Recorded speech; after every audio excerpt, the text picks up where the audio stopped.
son of a bitch. Cause Pawn's drunk loves ya.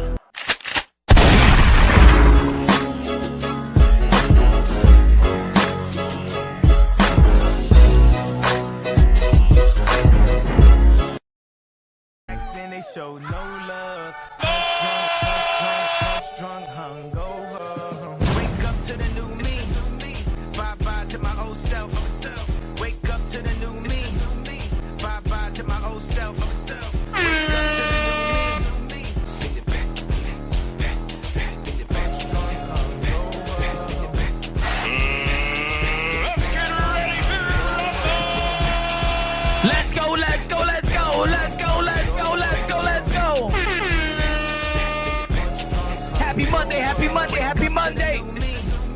Bye-bye to my old self. Wake up to the Forever drama, forever drama, forever drama in the sport of boxing. Wake up to the Ladies and gentlemen, DJ. You already know this is Pawn's Drunk Boxing, a.k.a. Mr. Moonshine himself, a.k.a. El Adobo, a.k.a. El Sazón, a.k.a. El Borracho, a.k.a. El Café Bustelo, a.k.a. El Pastor de Boxeo. Ladies and gentlemen, good morning, good afternoon, good evening, wherever you are this side of heaven. God bless you all. Ladies and gentlemen, it's going to be a slow week in the sport of boxing, but of course, in the sport of boxing, there's always some type of drama, chaos, you know what I'm saying, Twitter war, social media war. I always say that boxing translates to life itself. We got premier fighters, premier champions, premier fighters that we, hoping that they maximize their potential greatness. You already know that Shakur Stevenson, 4-division world champion, 2-division lineal champion on the pound-for-pound list of many credible pundits in the sport of boxing as a top 3, top 5 pound-for-pound fighter, especially after defeating Teofimo Lopez, the 2-time lineal champion. Teofimo Lopez, January 31st, Madison Square Garden, New York City, my city, sold-out crowd. Pitched a shutout, basically, over Teofimo Lopez. We know that Keyshawn Davis at the time was going to be the mandatory to the winner of Shakur versus Teofimo Lopez in the 140-pound division. You already know Keyshawn Davis was a former champion in the lightweight division, lost his strap due to unprofessionalism, but at the end of the day, he's one of the premier talents in the sport of boxing, one of the most entertaining talent in the sport of boxing. If you're familiar with the channel, I always say that Keyshawn Davis, always gave props to Keyshawn Davis. I knew and I told them that he was going to be a champion early in his career. And of course, the question since day one has always been, would you fight your friend Shakur Stevenson? He said, Shakur Stevenson, would you fight your friend Keyshawn Davis? And throughout the years, the emerge of Shakur and Keyshawn and the elevation of both fighters, people kept asking the question. Because at the end of the day, if we think that these guys are going to end up in as the cream of the crop, as you can say, and they're going to be around the same division, we, as the hardcore boxing fans, we're just fans of boxing. We want to see the best. We want to see the best fight the best. And it seems like in a 140-pound division, one of the best title fights is Shakur Stevenson versus a Keyshawn Davis, but also even if it was going to be in the lightweight division, because Shakur Stevenson was a champion in the lightweight division, Keyshawn Davis became a champion in the lightweight division. But it seems like Shakur Stevenson has been maximizing his potential, has been maximizing his greatness. He's only, 28 to 29 years old. There's still a 4-division world champion. We're going to be talking about why he doesn't want to keep enhancing his legacy and accomplishment, because his friendship with Keyshawn is on the way. Why is Keyshawn Davis not maximizing his greatness? Because his friendship with Shakur Stevenson is in the way. But if anybody has to go at anybody from this friendship right here, it has to be Keyshawn Davis to call out Shakur Stevenson. My brother, I love you. Yeah, you're my friend, but this is the sport of boxing, and I walked into the sport of boxing, wanted to become a fighter, not because I wanted to be the second great, not because, I want to be the best, but I cannot be the best because I will let Shakur Stevenson be that guy. I know you didn't walk into the sport of boxing, become a number 2. You want to be a number 1. You don't want to become a pound for pound number 2. You want to be pound pound for pound number one. You just don't want to be, you know what I'm saying, the second grader, the greatest, but behind Shakur Stevenson. I know that wasn't your goal, Keyshawn. I know that wasn't your goal. But then on the other side, there's another friendship that the sport of boxing does know about. It's documented. Teofimo Lopez and Rolly Romero has been friends for a long time. Their friendship, they have a bond. Both of the fathers are cool. The family are cool. We know this, but guess what? Report has it that Teofimo Lopez is going to be facing Rolly Romero August 22nd. They're friends. They're fighting. They know each other's demons, and they know each other's bad, good, weaknesses, and strength. Rolly knows a lot about Teo, in which maybe Rolly could take advantage mentally in preparation and promotion to leading up to their fight. And Teofimo Lopez knows the same. The same thing for Shakur Stevenson and Keyshawn Davis. Yet, this is the sport of boxing. And in the sport of boxing, friends fight. We seen Abdullah Mason fight Arbor Bell. Friends fight. And they both Muslim. Even in the women's side, we seen Clarissa Shields fight Franchon Crew de Jure. They've been friends just as long as Keyshawn Davis and Shakur Stevenson been friends. What's good, Kev? Lolo's Boxing. Al in the building. Smash that like button, ladies and gentlemen. Smash that like. And I want the independent media to call this shit out. Turkey Out Shake. I want Turkey Out Shake to say, no. What is this? Do you think I'm investing millions and millions of dollars? Millions of dollars for you to be friends? You would not hustle me. Ladies and gentlemen, I'm tired of the recruitment and the building of the Power Rangers. And that's what Shakur Stevenson has built. Nobody's saying that you can't be friends. Nobody's saying that you can't be friends. I'm tired of the Avengers. I am tired of recruiting the Power Rangers. I'm tired of the Teletubbies. I'm tired of you guys acting like the Teletubbies, like y'all all brothers and stuff like that. Not in this, not in the vision that you're going to be campaigning in. We can't see Shakur Stevenson versus Richard Hitchens because you're friends. We can't see Shakur Stevenson and Gary Antoine Russell because you're friends. We can't see Shakur Stevenson versus Keyshawn Davis because you're friend. And thank you for Abdullah Mason, which I now call the Honorable Abdullah Mason, the prophet of boxing. I know they was trying to recruit Abdullah Mason. I remember when I did an interview with Shakur Stevenson, and we was talking about the potential fight of him and Kid Austin because Kid Austin and his dad was calling him out. And he said, I got somebody young for y'all. I got Abdullah Mason, just like he did with Raymond Ford. No. They're calling you out. Oshaki Foster was calling you out. Now I fight my little bro, Raymond Ford, and then he cooked Raymond Ford. And then you step inside a ring. All so mad because he beat your little bro. I don't like this recruitment. Damn, Teofimo Lopez, why you let Shakur Stevenson beat you? Huh? I mean, look, folks, if y'all familiar with the channel, I'm a fan of Shakur Stevenson as well. I'm a fan of Shakur Stevenson as well. Don't get it twisted. I'm a fan of Keyshawn Davis. My own can't speak for itself. I know that my constructive criticism, they're going to be looking at me a whole different way. Oh, Punch is a hater now. Punch. No. I am a fan of the sport first, and I could be a fan of particular boxers. But if me being a fan, I want to see the greatness of of the person that I'm cheering for, the team that I cheer for. You think I'm a New York Knicks? I'm a New York Knicks fan, but you think that because some of the players in the New York Knicks are friends with some of the players in the Spurs, right? Ooh, no, Karl Anthony Towns and Fox, they should not play against each other because they were friends, and they was in Kentucky together, so they shouldn't want to play against each other real hard to get to go for the NBA world title. No.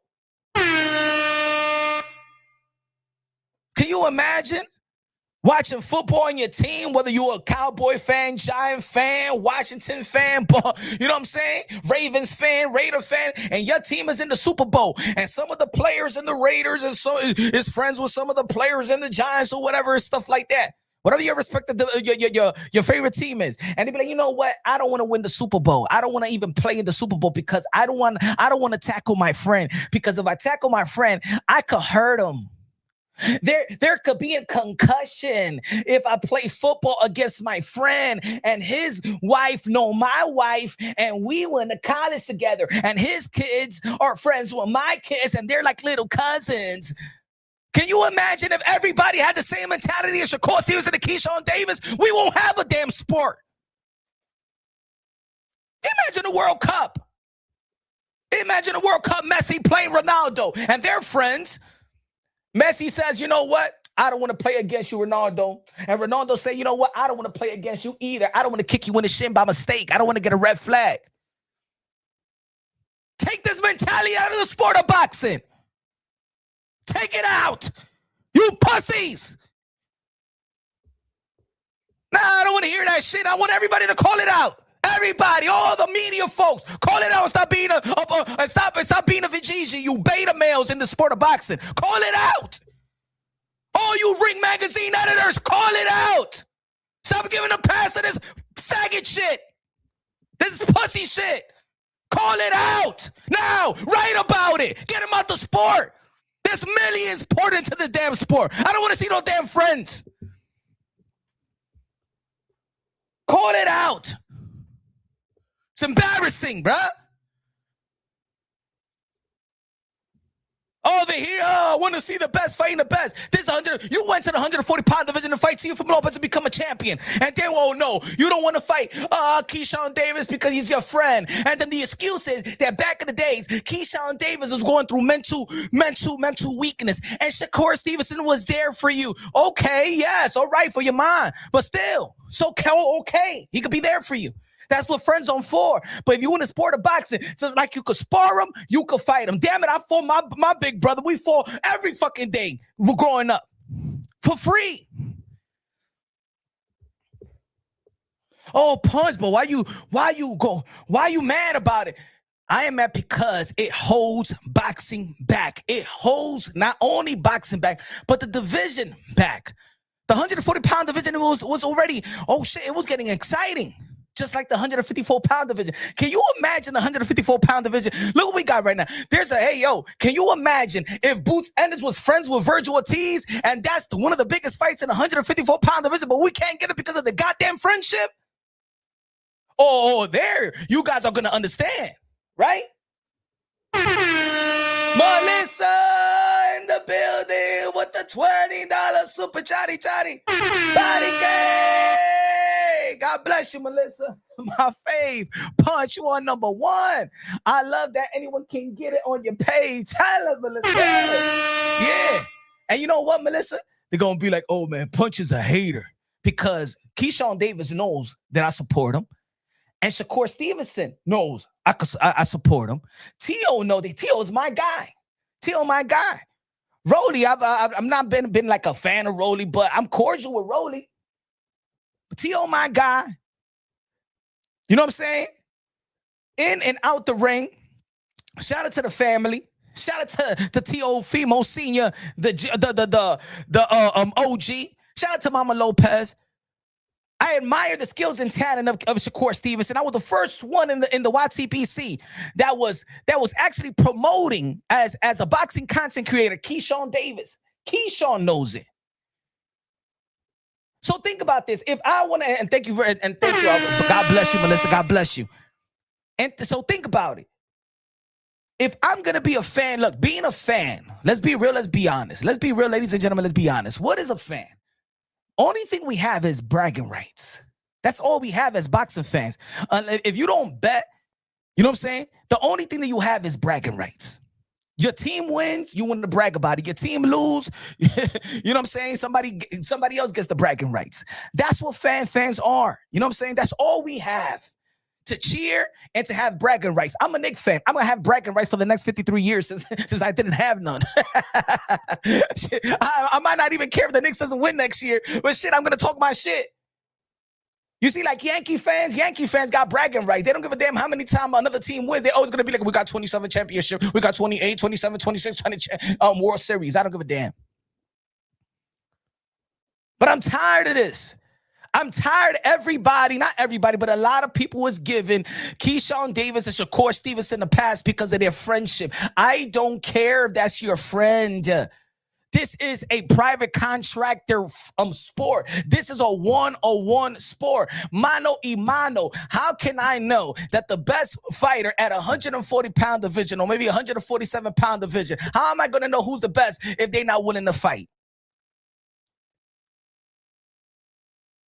I've given it a pass. I've understand it throughout the years. I've talked to Keyshawn before. I've talked to Shakur Stevenson before. They answer the same way, and I gave them different scenario. What about if, and I even told Shakur Stevenson, if y'all could check out the interview, one of the best interviews I had on my channel. Yo, if Keyshawn Davis has one more belt and you have 3 belts for y'all to be for somebody to become undisputed, would you fight? He like, nah. What do you mean? So that means that both of these guys have put a cap, a limit to their potential greatness. And what that does for the sport, what that does for me as a boxing fan, or you as a boxing sports fan, what it does. Why is it's embarrassing, in my opinion. You know what it is? We want so much from these boxers. I used to say that boxers was the best athletes in the world. They was the best, the hardest sport in the world. I don't think that boxing is the hardest sport in the world anymore. And I don't like the mentality of these new age boxing heads. I'm gonna say it like this. These boxing athletes have grown up to be the weakest, they're mental midgets. They're weak mentally. You may think because they could fight that they're strong, but they're not. A lot of them now has become weak. I don't know where they adopt this new form of mindset. I don't know if it's in the food. I don't know if it's in the Lucky Charms and tricks. I don't know if it's the soy milk. I don't know what it is. But there has been a chemically imbalance with a lot of the look. There's already a chemically imbalance that you take that you go inside the ring. You're supposed to have the cojones and stuff like that. You crazy, but there's some chemically imbalance that it has reversed into weakness rather than strength and heart and guts and glory and all of that. Something changed. Something changed in the mindset of fighters. I'm dead serious. I've been around boxers my whole life. I've been in boxing gym my whole life. This is one of my favorite sport. There has been a chemically imbalance with these fighters. I never heard certain things that I've heard. I never heard before. This used to be a saying by boxers. I fight whoever they put in front of me. That used to be a saying. I fight whoever they put in front of me. Let me say, I know it's unfortunate. I'm glad that boxers know more about the business than before, right? But you know, in the business, in my opinion, should not take away. Let me say this again. Let me say this right. If I want every athlete, especially these boxers that historically been taken advantage of, to learn the business, I want every fighter that risks their lives to be compensated very, very well. You know what I'm saying? The risk in boxing is a higher risk than any other sport. You know what I'm saying? There's a lot of people that make money off of these fighters. I want these fighters to make the most fair compensation and things of that nature. But for them to know the business, it's not for them to be weak at the same time.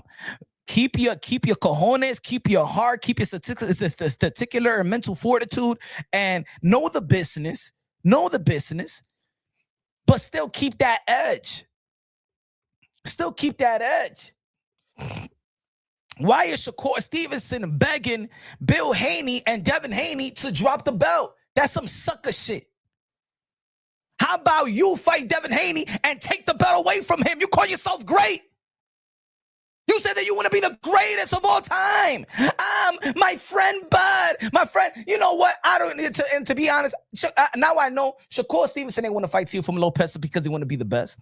Shakur Stevenson did not want to fight Teofimo Lopez because he wanted to be a 4-division world champion. Now I get it. You only wanted to fight Teofimo Lopez because you was looking out for Bud Crawford. You was doing Bud Crawford's dirty work. That's what it was. That's why Bud Crawford wanted you after his fight. After his fight, I think with with Canelo Alvarez and stuff like that. And you were saying to him, oh, go fight Shakur Stevenson, sign the contract, blah, blah, blah, blah. This was all about Bud. This was not about Shakur Stevenson daring to be great. This was not about Shakur Stevenson wanting to become a full division world champion. You was playing your role.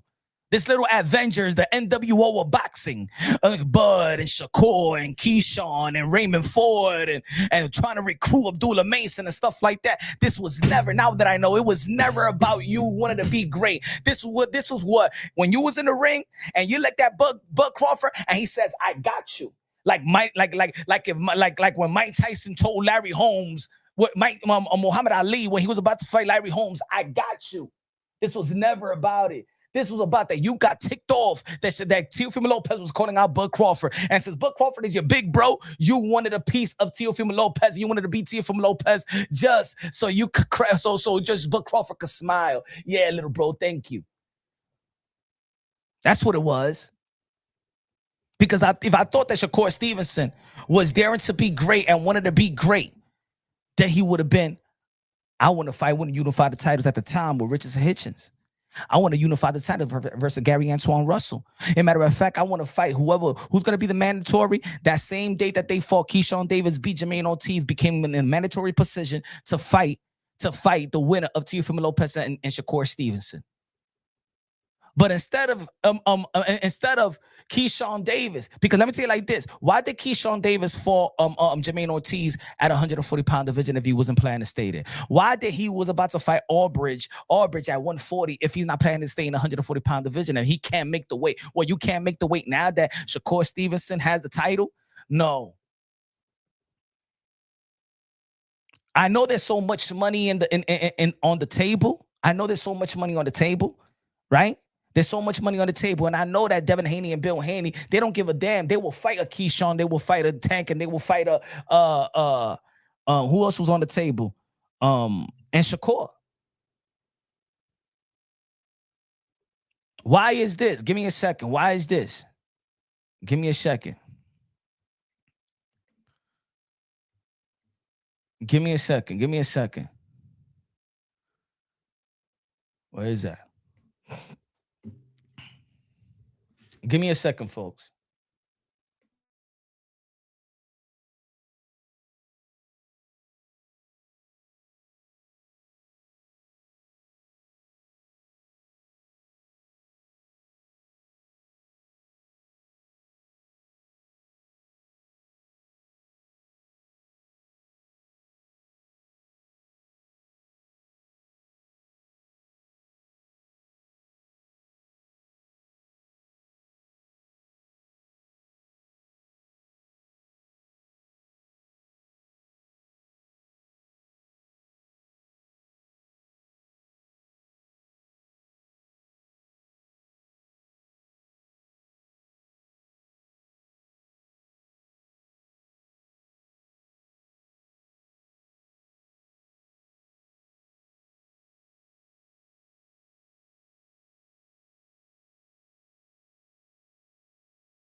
Yo, all right. So, Shakur Stevenson says, drop the belt and let's make it happen. Then what's the holdup, Billy Bill? Drop the belt and let's make it happen. What do you mean, drop the belt and let's make it happen. Why not keep the belt? I'm going to go to the 147-pound division and have the opportunity to become a 5-division world champion by the age of 28, 29 years old and make history and tie Bud Crawford's, tie Mayweather. Have more division world titles than Roy Jones Jr. Then I'm one division away to be to tie a Oscar De La Hoya for 6th division world champion. Why is Shakur Stevenson holding himself back?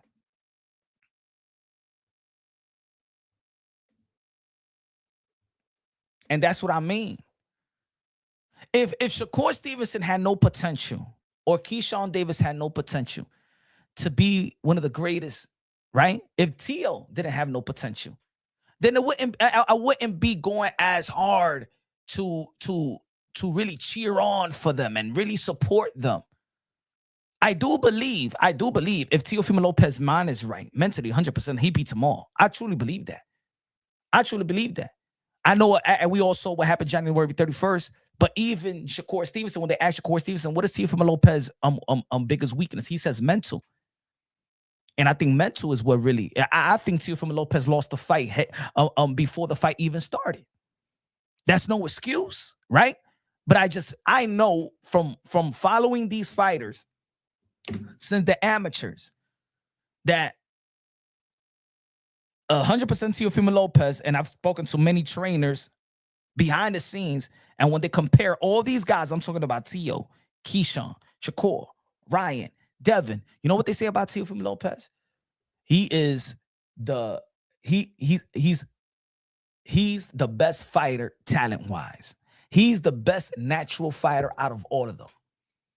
You know how many coaches, you know how many trainers, how many people have said that behind the scenes? Some people can't even believe that how he's performing, because everybody knows there's something. Nah, that's not Teo. That's not Teo. People won't say it publicly because they won't want to take away from the other Teofimo Lopez opponents performing outing. But even when I went to the Barclays Center, I was talking to a couple coaches, and they're like, yo, you know what I'm saying? Yo, what's good with your boy when your boy's going to fight again and stuff like that, man? You know he's the best talented fighter out of all of them.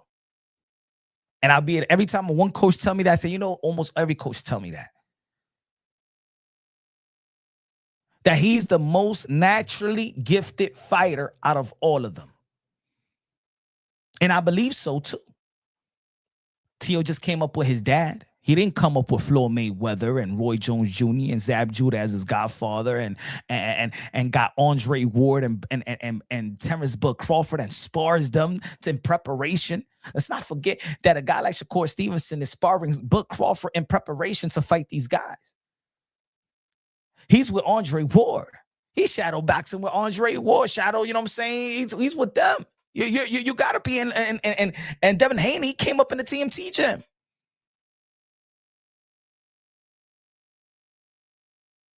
Imagine a Teofimo Lopez skills and talent coming up with, and natural ability coming up with the same type of tutelage.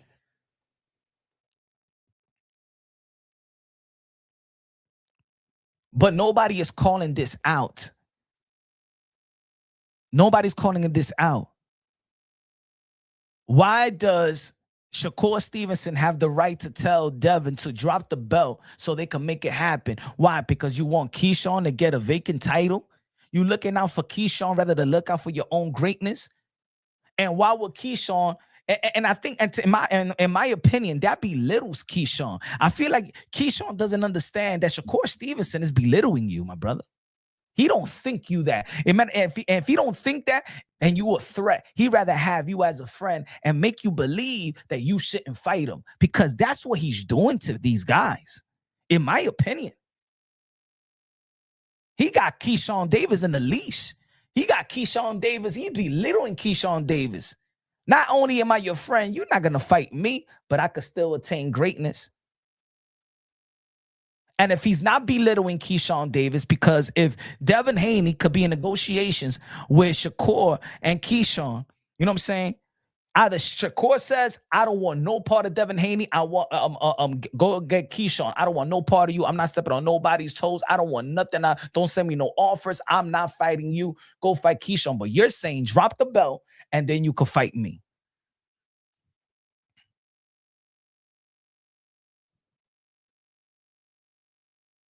And that is the case. Because why did Keyshawn Davis move away from his, and the WBO is doing Keyshawn Davis a favor.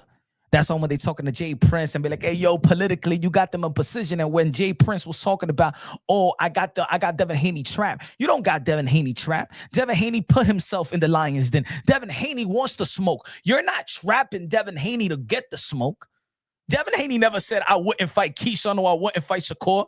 Or we trapping Devin Haney. Devin Haney is asking for the fight. Devin Haney wants the fight. You don't trap somebody that wants it. That's like that. Hey, yo, I don't understand. And then Keyshawn Shakur piggybacks on what Jay Prince said in that interview. Nah. You guys don't understand that Devin Haney is in great position. Devin Haney's in great, like, oh shit, I'm talking. My pops got Al Heyman on the line, and he's talking to get the Jay Prince with a Keyshawn and a Shakur Stevenson. You let me know who's in best position. You think that's a trap? You think that's a trap?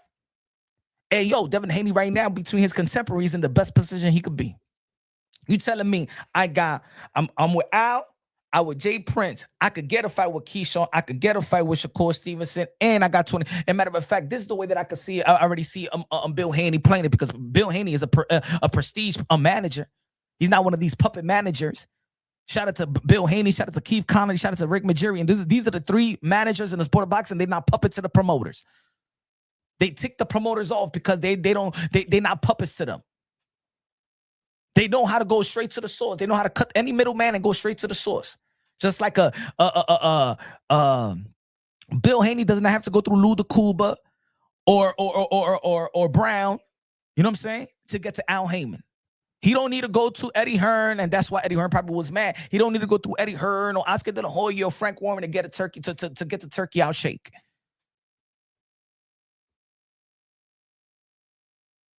Bill Haney, constructive contracts and fights. He was in Showbox. What is it? Showbox. From Showbox, he went to Matchroom. People thought he was gonna sign with Mayweather. Nah, he was too smart for that. Nah, I'm going to Matchroom. Eddie Hearn. Then after Eddie, we're gonna get the Undisputed. We're going to Top Rank. Oh shit, we go to Matchroom and get that and get a pay-per-view fight with Regis Progress. Oh, we go to Golden Boy Promotions and get that fight with Ryan Garcia. Oh shit, everybody thought that we down and now. That our value is low. Okay, I'm gonna talk to Turkey myself. He got to Turkey. Got a Turkey. Madison. I'm not a Madison Square. Times Square card. Versus Jose Ramirez. Then went to the rehab season, got yourself a Brian Oman Jr. But he was going to get the rematch with Ryan Garcia, but Ryan Garcia lost to Romero. Hey, yo, he's been in great position. Ain't nobody trapping Devin Haney, to be honest. I don't give a damn who. If y'all hate him, love him, critique him, don't like Bill Haney's mouth or whatever. At the end of the day, Bill Haney, business savviness, is one of the best in the top three in boxing. They ain't trapping Devin Haney. These guys are trapping their own potential legacy. So Keyshawn Davis, if he drops the belt and if Devin Haney drops the belt and fights Shakur Stevenson, who you gonna fight?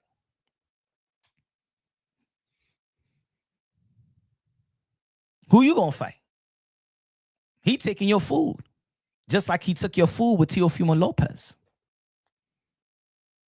Because Shakur Stevenson wasn't calling Teofimo Lopez more than Keyshawn Davis. It was Keyshawn Davis that was calling Teofimo Lopez. It was Keyshawn Davis that said, oh, yo, I did this to your dad. It was Keyshawn Davis that was going up and looking for Teo. And when they was in Vegas and he went to his face, yo, give me the fight. It was Keyshawn Davis. Keyshawn Davis also came. We had an interview with Keyshawn Davis that came to my channel talking about that potential fight. It wasn't Shakur Stevenson first, Keyshawn Davis, but who took that away from him? He took that away from Keyshawn Davis. Why Keyshawn Davis? Let's go with the receipt. Let's go with the receipt, ladies and gentlemen. Let's go with these receipts so people won't say that I'm job talking. Give me a second. I got y'all right here.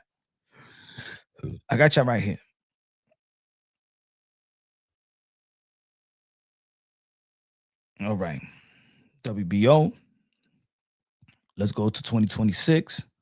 I'm sorry, 2025. Let's go 2025 December. Let me see. Let's go to December because that's before the fight.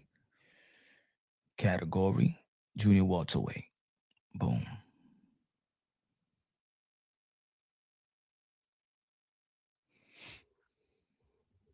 Look, folks. What does that say, folks? December 2025. Remember, Shakur Stevenson fought Teofimo Lopez. January 31st. This was the ranking. Who's up next? Who's up next to fight Teo or the winner of that fight? Who's up next? Let me know in the chat. Help me out, folks. Who's up next?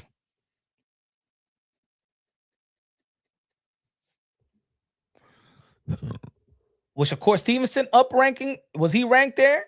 Who took his fight? Who took your fight, Keyshawn?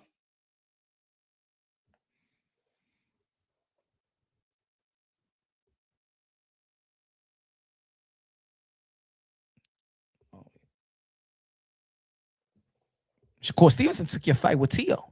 It's your big fight. So you ended up fighting who? Jermaine Ortiz. Teofimo Lopez. Trash. Let's see. Let's go now. Let's go to this February. Let's go to February 2026. Let me see.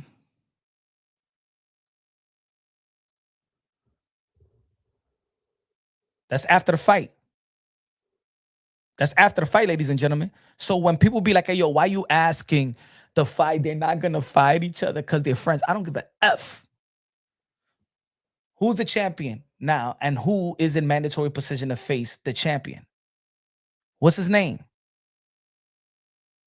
So I don't want no Shakur or Keyshawn say, yo, man, why you hate? Why? No. This is boxing. I'm a fan. I'm a fan of the sport. Why nobody was pressuring this fight? Why nobody was shaming this fight?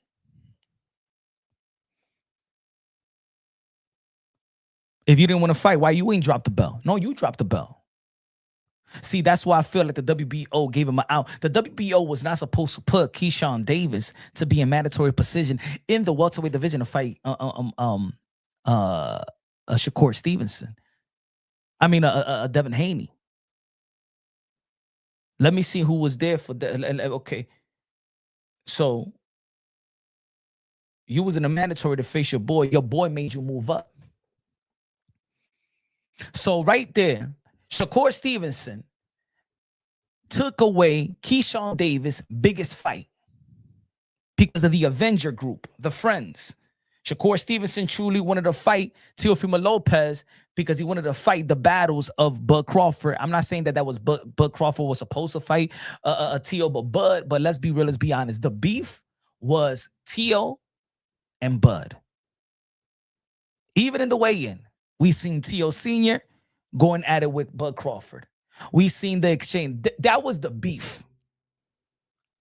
Of course, Bud Crawford did great things after that. Nobody even see a potential of Teo and a Bud Crawford fight, especially now. But I'm just saying at that time, the beef, whether people like it or not, whether you think that Bud Crawford will beat the crap out of Teo, that's not the point. The point that the beef was Teo and Bud. Outside of the ring, that was the beef.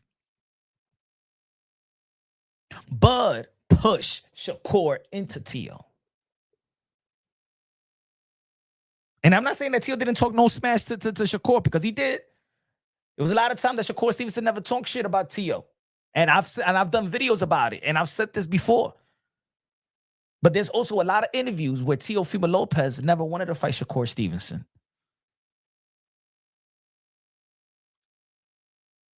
He said it during he said it with Cameron and Mace. He's been saying it. I don't want to fight no kid.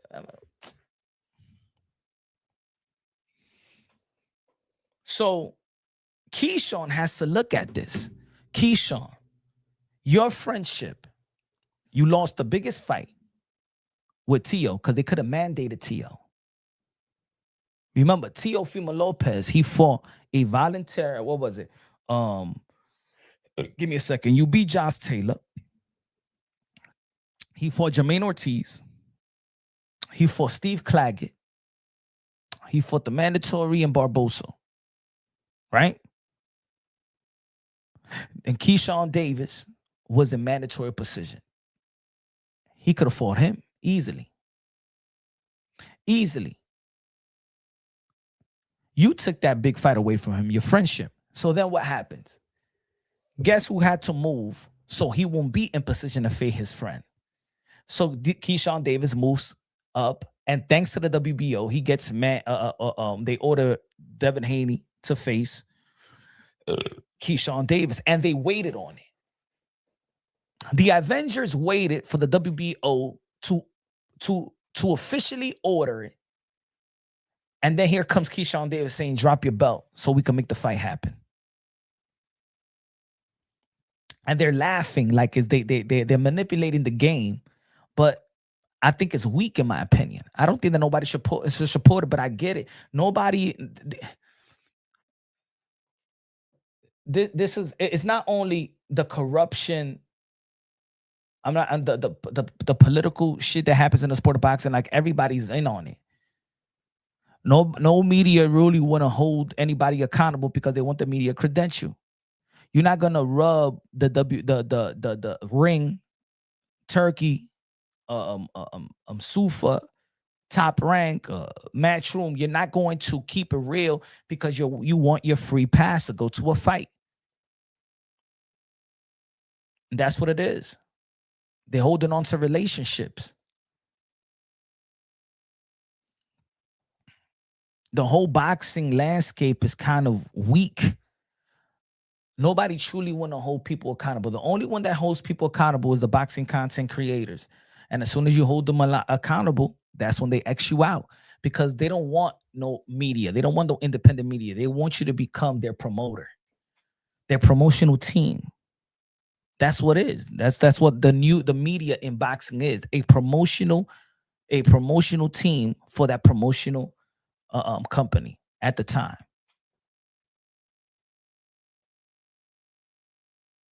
So if Devin drops the belt and Devin fights Shakur, that will be two big fights that Shakur takes away from Keyshawn Davis just because of their friendship. And that's what I mean. Their friendship is really holding down Keyshawn Davis. And let me tell you like this, folks. Jay Prince is way closer to Shakur Stevenson than to Keyshawn Davis. For me, I think the Jay Prince with Shakur is more of a family relations, and Keyshawn Davis is just business.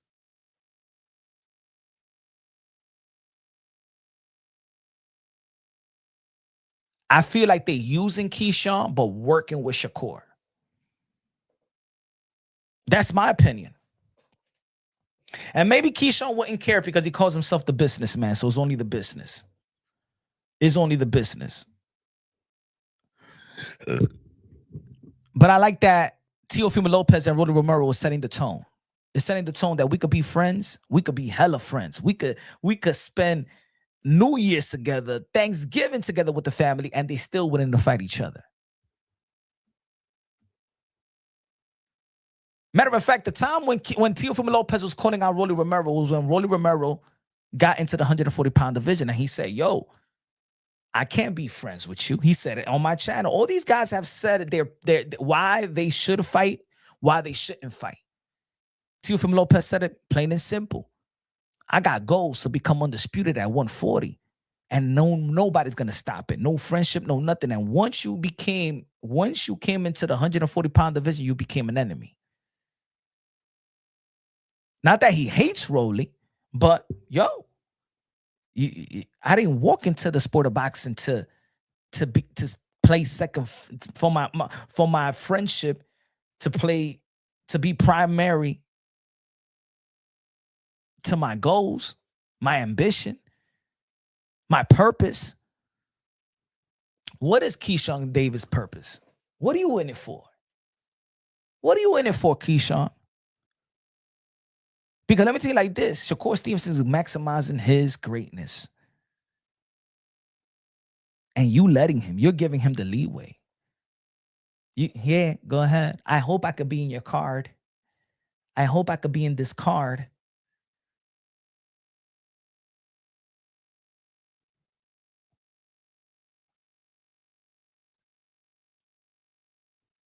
And you know something, sometimes when there's people out there that feel like, and let me get this straight.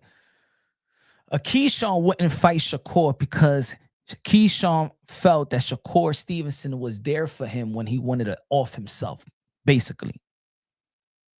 When he was at his vulnerable state.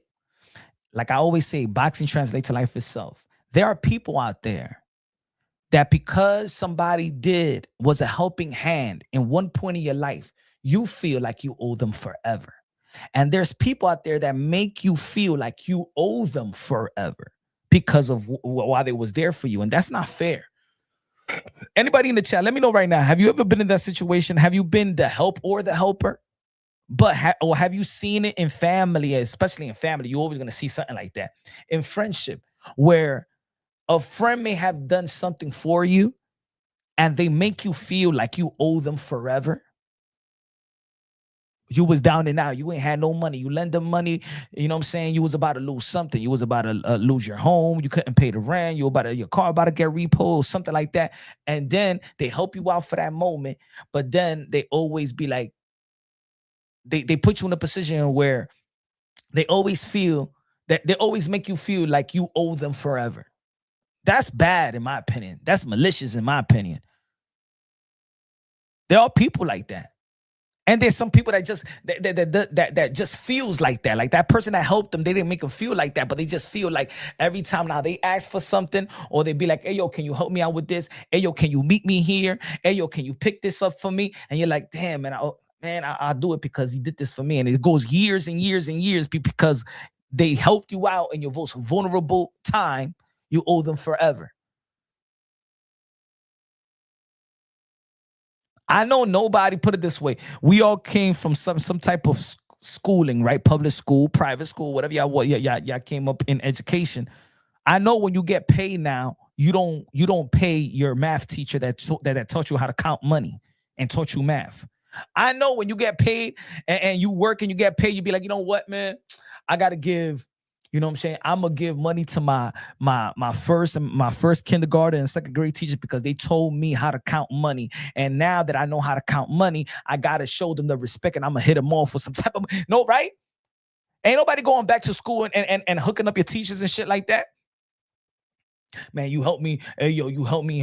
You helped me. You taught me how to read. You know what I'm saying? So I signed this contract, this lucrative contract. So I want to give you a piece because you helped me read when I was in the kindergarten, first grade. So I'm forever grateful. I'm forever grateful. Every time I lock in a deal or lock in a lucrative job or something like that, you know what I'm saying? And I go, thank you, second grade teacher, and you owe them everything.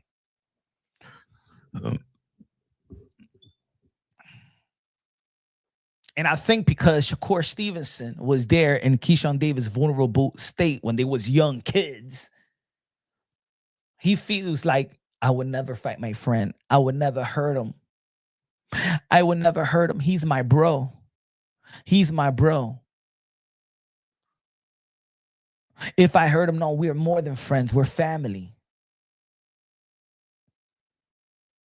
Family.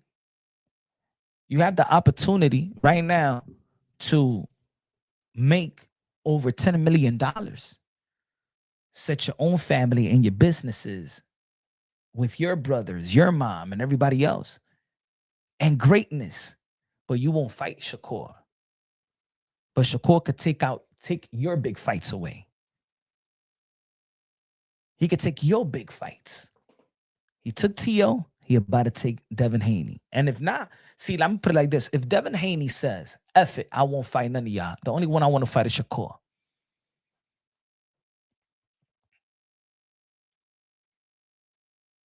I would have fought you if I get Shakur, beat Shakur, and then fight you. I will fight you, but I want Shakur first.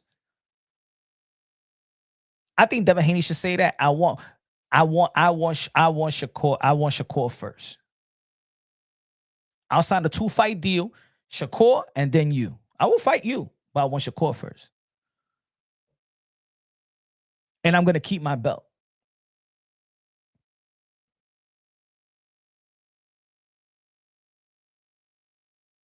Because Devin Haney got options.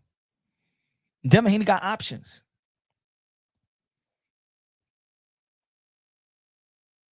And some of the options that he could have fought a Rolly too. There was in negotiations. They could have fought. They could go in Teo. I spoke to Keith Connolly after the fight with and he said, "What's the biggest next fight that Teofimo Lopez could have? The easiest fight to make?" He said, "Oh, Devin Haney." That's what Keith Connolly told me. That could have been the easiest big fight next for Teofimo Lopez. He said it's easy working, it's easy making a deal with Bill Haney. He said the winner of Rolly should fight the winner of Shakur. I mean, the Shakur and Keyshawn is never gonna fight. That's the issue. That they're never gonna fight. But they're in the top of the game. That's a fight that we all want to that we really want to see because they're in the top of the game. It's not that I'm just punch drunk boxing and I just want to break up a friendship and things of that nature. No, what I'm saying is that this is a great fight because they're in the top of their respective division. Boxing needs a tournament, facts, and that's what I think that this is what I think happened. Turkey out shape. Came into the sport of boxing, well financially stable to take boxing to the level that a lot of people felt that it should be, was, enhance the sport of boxing, make it interesting, make it impactful again. And he was given the money just so the fighters here, no excuses, the best fight could happen. The best fight could happen. Then I think that Turkey got new advisors from the sport of boxing. And now it turned into people trying to hustle turkeys. People trying to hustle Turkey loose hands. Instead of truly saying, wow, this guy just giving us giving us a pay. Let's just fight each other now. Fuck it. We got nothing to lose. We got paid. I think by now they're not indirectly, but now they're trying to hustle Turkey. They're trying to hustle Turkey's kindness now. And the advisors in boxing, they're letting Turkey, because Turkey just got the money. Let's be real, let's be honest. Turkey don't really know boxing like that. He's learning on the way with all the money. But now all of them is like, well, Turkey, I think that this is the best fight. No, this is a better fight. And let's get this and then let's get that. All right, I don't do it. I don't know what you told. Right, I can see it. I would give it.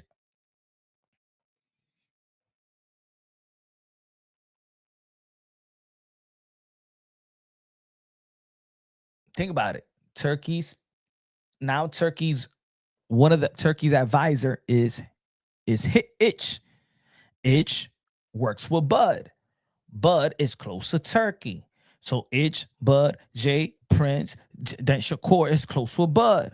Shakur is close to Keyshawn. So everybody is setting each other up. That's why they're so confident when they talk about everything, money, everything. You know what I'm saying? Because they already got something going with Turkey. And guess who's gonna get along? I mean, who's gonna get in the mix? These belt sanctioning bodies, the sanctioning bodies and stuff like that. That's the reason why the WBO highly respected. I was giving a lot of credit to the WBO, but how are you going to enforce a mandatory as Keyshawn in 147 when he never became a champion at 140? Keyshawn Davis was never a champion in the 140-pound division. I mean, it was lucky that he got into a mandatory position at 140. But how you get into a mandatory position at 147? That's why a guy like a Jay Prince is laughing like, hey, yo, I told you something. The political thing is a game that they play. is a little power structure. The Avenger. They're the new NWB, the NWO of boxing.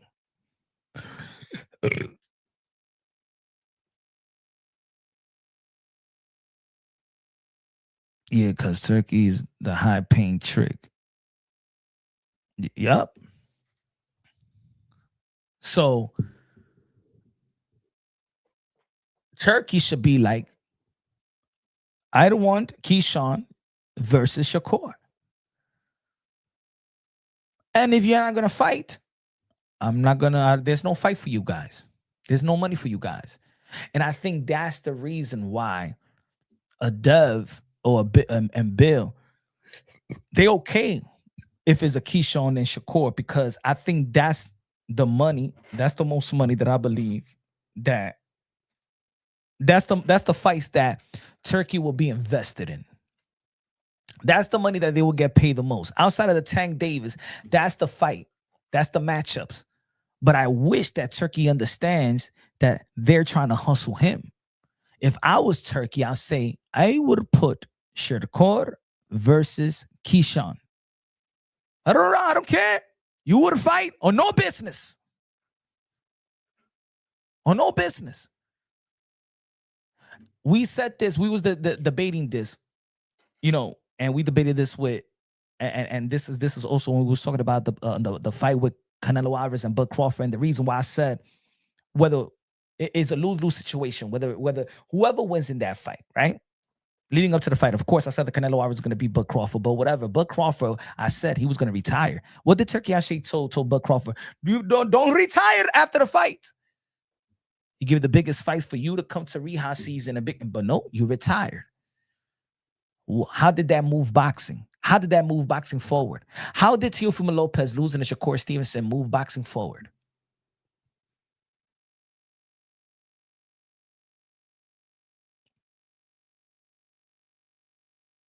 Everybody, a lot of people picked Shakur Stevenson to beat Teofimo Lopez. They wanted Shakur Stevenson to beat Teofimo Lopez, and Teofimo Lopez says, I gave y'all what y'all wanted. And he was trying to make a point. You really, me, I'm the guy that set the tone in this generation to fight the best. That's why I'm even fighting Shakur Stevenson. But you guys don't acknowledge me like that. You guys wouldn't even put me on the pound for pound list like that. You guys wouldn't even say that I'm one of the best. I'm the one that set the tone of this generation, of the generation of Ryan Garcia, Devin Haney, Shakur. Teofimo Lopez set the tone in Daring to Be Great when he beat Vasily Lomachenko. People downplay his accomplishments. The politics of the sport of boxing downplay his undisputed. You guys disputed it. You all saw what happened in the politics of the sport of boxing. You never gave Teofimo Lopez the benefit of the doubt. So in this matchup, what Teofimo Lopez said, I want to know what Shakur Stevenson is going to do with the belt. I'm not happy. I'm not happy that he felt like that. I'm not happy that he feels like, yeah, I'm going to give boxing what they want. Here's Shakur Stevenson. Here, win. What you going to do now?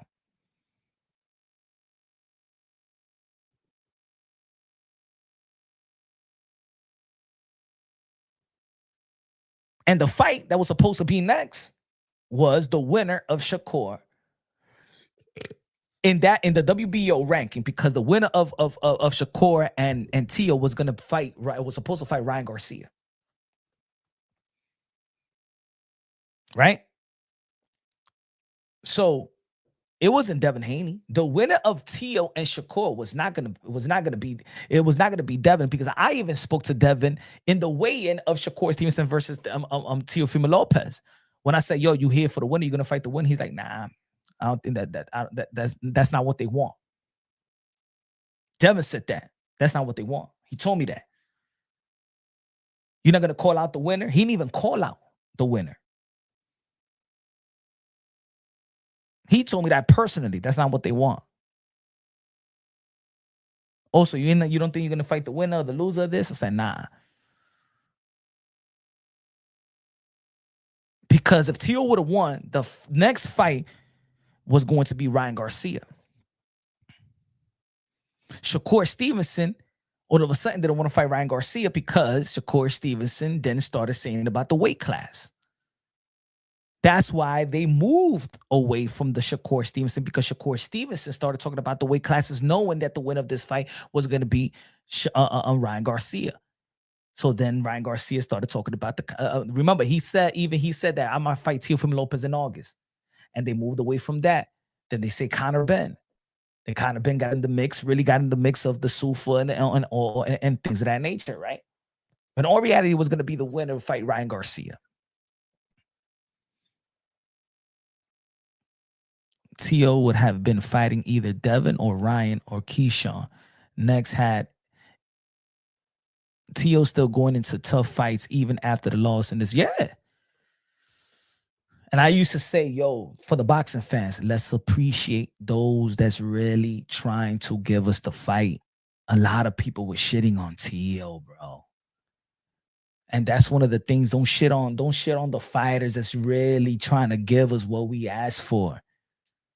Because at one point, these fighters are going to say, fuck it. I don't care. I'm going for the money now. Even though that a fighter shouldn't think like that's what made Floyd Mayweather special. I wish that Teofimo Lopez didn't feel that the people didn't appreciate him, so he could go out there and the stage was set for him to take over. But this was the worst thing that could happen with Shakur winning, because we was not going to see a unification bout with him and Richardson Hitchens. We was not going to see unification bout with Gary Antoine Russell. We was not going to see a fight with him and his potential mandatory and Keyshawn Davis.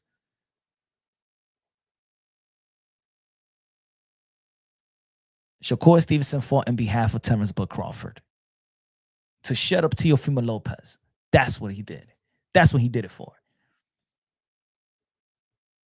Because if he's truly in it to dare to be great, really, and be the best. I'm not saying that he's not great. Again, Shakur Stevenson is one of the greats of this generation. And I always felt like that. I felt like he was the takeover. And Shakur Stevenson was the lieutenant.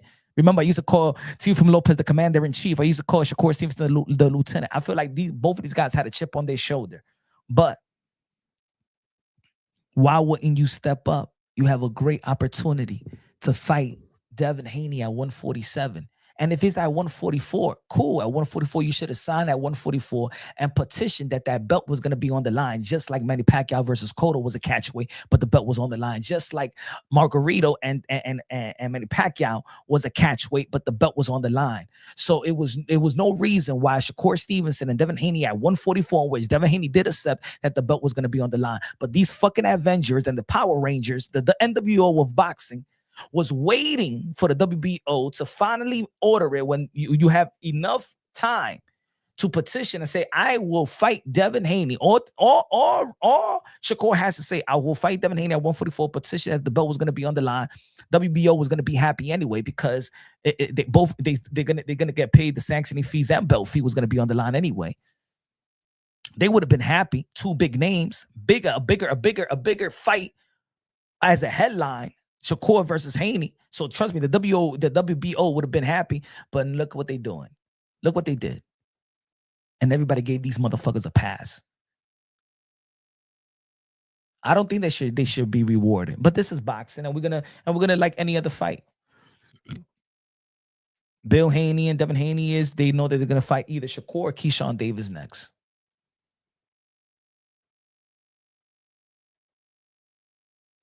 And because the money is there. And all I'm saying is, what did that do for Keyshawn Davis?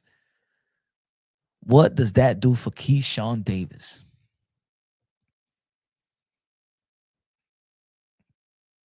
Well, you think that Devin Haney, if he beat Shakur Stevenson, he goes back to 147 and try to fight for the belt again? No.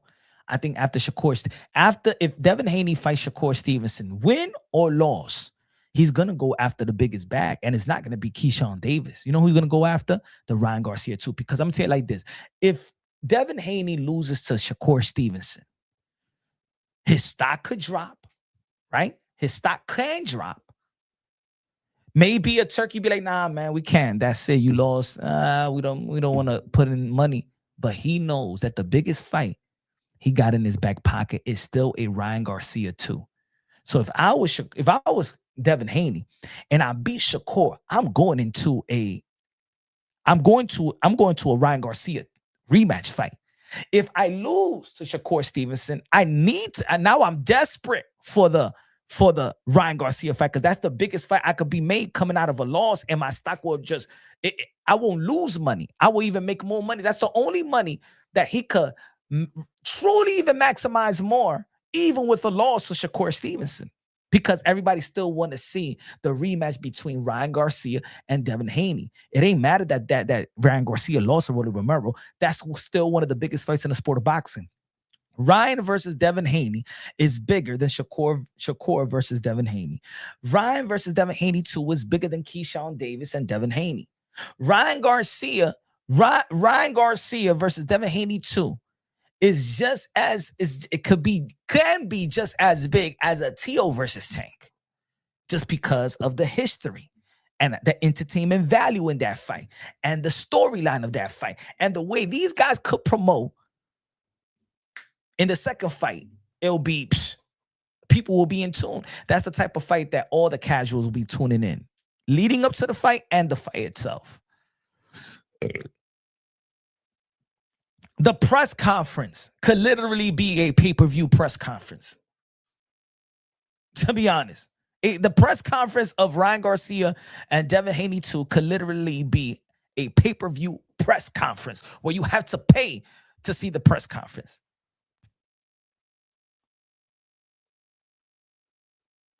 A Keyshawn Davis versus Shakur, friends turn a foe. Keyshawn Davis can make the biggest fight with Shakur Stevenson. Keyshawn Davis versus Shakur, he can make it. He could promote it as a big fight, just as big as any other fight. Secondary. Keyshawn Davis got to want it. And I think that Keyshawn Davis would rather have his friendship than his career, than his potential greatness. And if not, prove it to me. Prove it to a fan. Prove it to a supporter that you're willing to maximize your greatness and maximize your potential. And if he's not, see, Teo, I root for Teo. Teo's out here trying to maximize. He'll fight whoever, whenever, anybody. People think that he's crazy. He was calling out Boots. As a matter of fact, he signed up to fight with Boots. Let's not forget about that. He signed up to fight Boots after before the Barbosa fight. That was the deal. Even Eddie Hearn said that the money is there, that the contract was good. Eddie Hearn said that. Yeah, I know now. Oh, shit, Boots will beat the crap out of Teo. He beat Xander. No, but let's not forget where Teo was at. Meant Teo already signed to fight Boots. And Eddie Hearn clarified that. Whether y'all like Teo, y'all like the matchup or not, this dude was winning the fight, whoever. Oh, fuck with Teo. You don't want to fight Bud. He was winning to fight Bud. At the time, he was calling out Bud. Bud was a 147-pound division, the lineal champion, undisputed. And Teofimo Lopez beat Josh Taylor before Bud beat Earl Spence. And Teo says, I want to fight the winner. The lineal of 147 versus the lineal at 140. And a lot of people downplayed it. I understand, Bud did great things to the point where, man, you can't even see that matchup no more. You can't even put that matchup in a sentence. But let's not forget what was Teo at. That's why I was so frustrated with the boxing fans. Teo trying to fight Bud, y'all didn't like it. Teofimo trying to fight Boots, y'all didn't like it.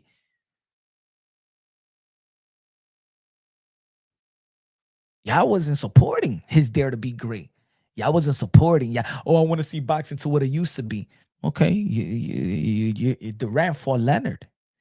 Durant fought Hagler. Durant fought Hearns. Y'all appreciated that. But y'all didn't appreciate Teofimo Lopez daring to be great.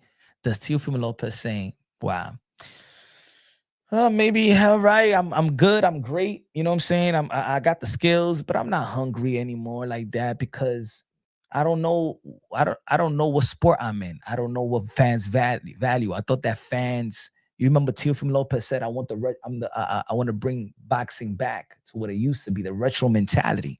You guys didn't want to bring that back. You guys were saying no. No, Teo, you not You're not going to fight Bud. No, Teo, you're not going to fight Boots. No, Teo. And the fight that he gets on the table is a fight that he really wasn't even calling for. Boots would have absolutely destroyed Teo. There's nothing Teo could do with Boots. Absolutely nothing. I'm glad that fight didn't happen. Yeah.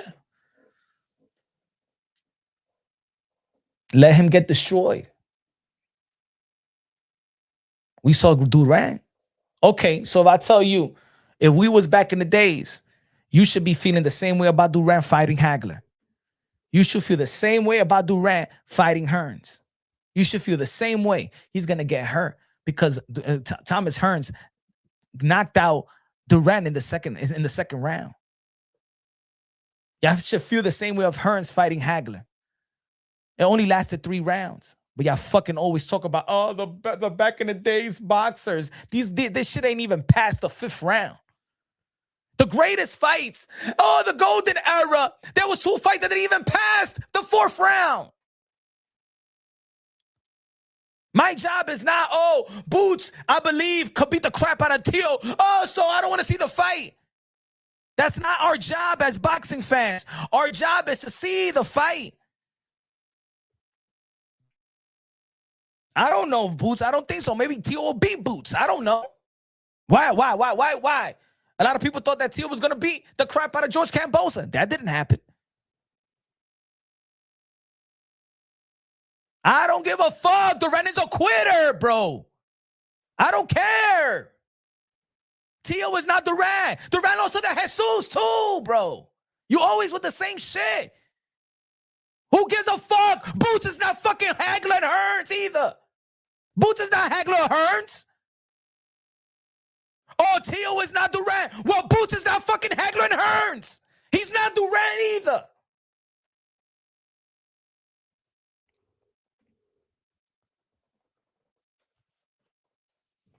Every time I'm fucking trying to make a fucking point, bro. And people call themselves a boxing fan. You're not a fucking boxing fan, bro. Teo is not Durant, but Boots is not fucking Hagler and Hearns. He's not a 7th division world champion, my brother. He's not a Hall of Famer right now, bro. Teo is more accomplished than Boots, bro. In terms of resume. And if it's a fight, let the fighter get beaten up. Let him get beat up.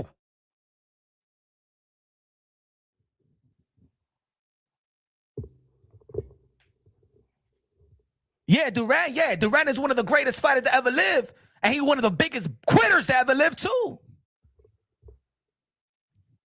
Jason said, bro, dudes think that Boots is invincible. That motherfucker's not invincible, bro. Facts. He's great. One of my favorite fighters. One of my favorite fighters I've been talking about since day one. But this, I didn't want to see the Boots and Teo fight because Boots would have destroyed Teo. Would have destroyed him. I don't know that.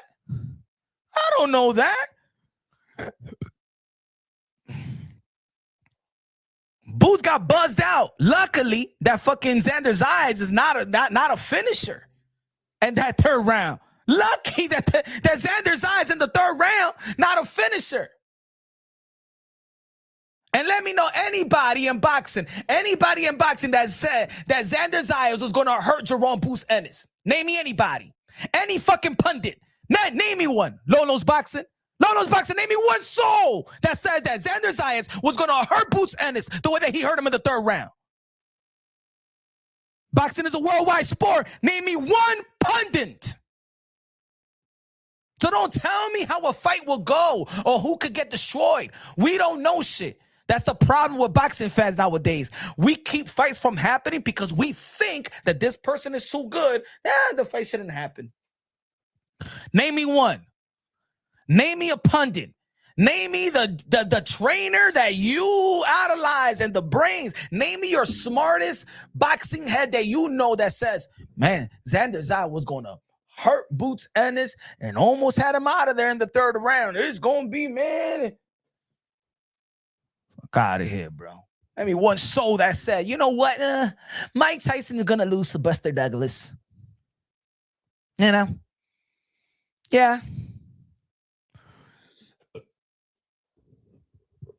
Fuck out of here, man. Answer the fucking question, bro. Answer the question. Answer the question. Answer the question. Motherfucker gave Karen Chimichurri a rematch, bro. Fuck out of here, bro. You talking about? You talking about? So I don't fucking open up the panels no more. I can't even talk to other fellow boxing because they be turning dumb. They turn dumb, bro. Even in this community, motherfuckers turn dumb. They talk so much. People talk so much boxing, and people go to channel to channel, and they talk about something for too much that they start believing in stupid shit.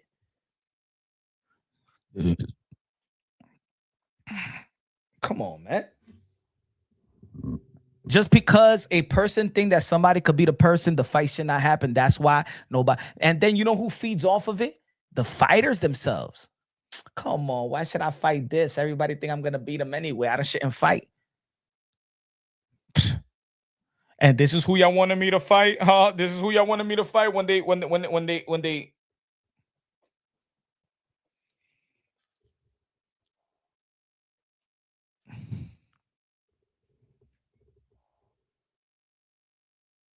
How many times y'all see a fight in which a fighter brings out the best in a fighter that's not supposed to bring out the best in this elite fighter? Ladies and gentlemen, if I tell you right now, you never watched the fight, y'all never watched the fight, who is going to give Terrence Bud Crawford a run for his money? Huh?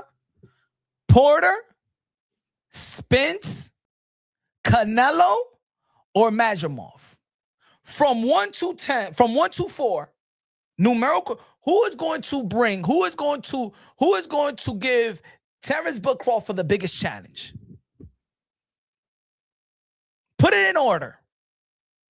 If you ain't seen the fight, leading up to the fight, and I would tell you, hey, yo, Bud Crawford, if he fights Canelo, Spence, Majimov, or Porter, who will be the toughest fight?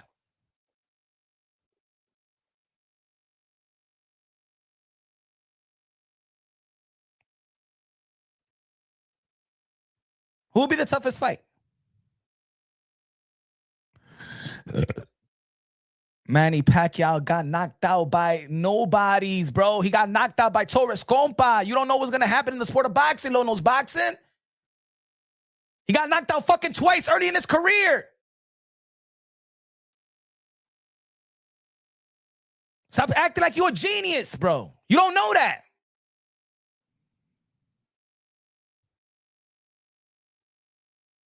Because the only guys that could beat these guys is only Floyd and Manny and all that. No. They'll lose to somebody that's not even a Hall of Famer. David said, we didn't know Majimov before, but he came out of nowhere. Good, tricky fighter, though. But exactly. If I was to tell you, if before all those fights, hey, yo, nah, man, my man Majimov is going to give Bud Crawford a run for his money, motherfuckers will think I'm a dummy. I got no brains at all. I have no brain cells at all. If I would have said it before Bud Crawford fought all these guys, if I would have said Majimov is the guy that's going to give Bud Crawford a run for his money, he's the one that's going to challenge Bud Crawford better than Canelo, better than Earl Spence, and better than Sean Porter. You guys will think I am an idiot, pure idiot, does not know nothing about boxing. Am I right or wrong? David said, I would have said Majimov. That's the beauty of boxing. No name can. Thank you. Facts. So when somebody says, I wouldn't want to see Boots fight Tio because he would have destroyed them, you don't know that. You don't know that. Nobody ever destroyed Tio anyway. He could take a loss, but ain't nobody ever destroyed him.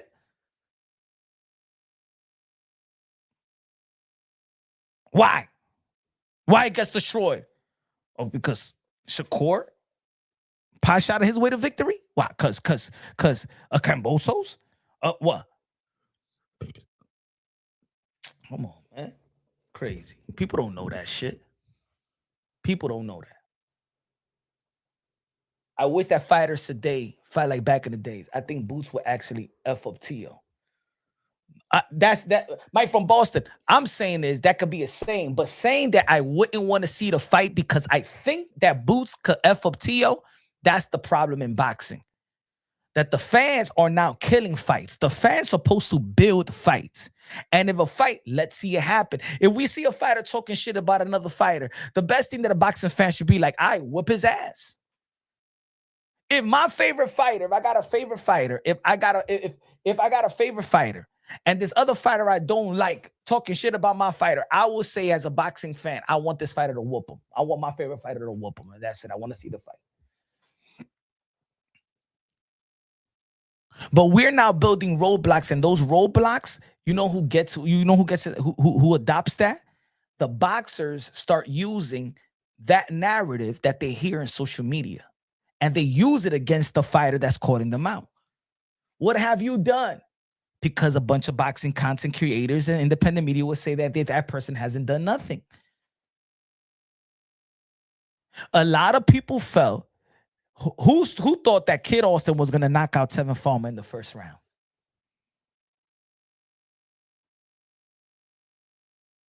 Nobody. Nobody predicted that Kid Austin was going to knock out Teofimo in the first round after how Teofimo performed versus William Cepeda. If I tell you who was going to give Shakur Stevenson a run for his money better, William Cepeda or Teofimo Lopez?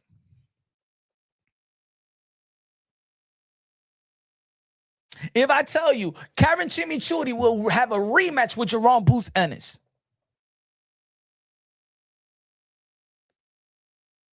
you guys didn't believe that Josh Kelly was going to beat Bakram.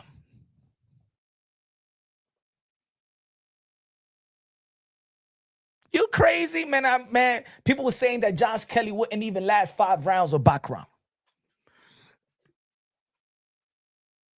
Who thought that Usyk was going to be outboxed by a kickboxer?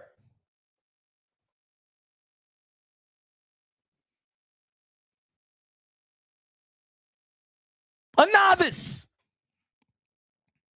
in sweet science.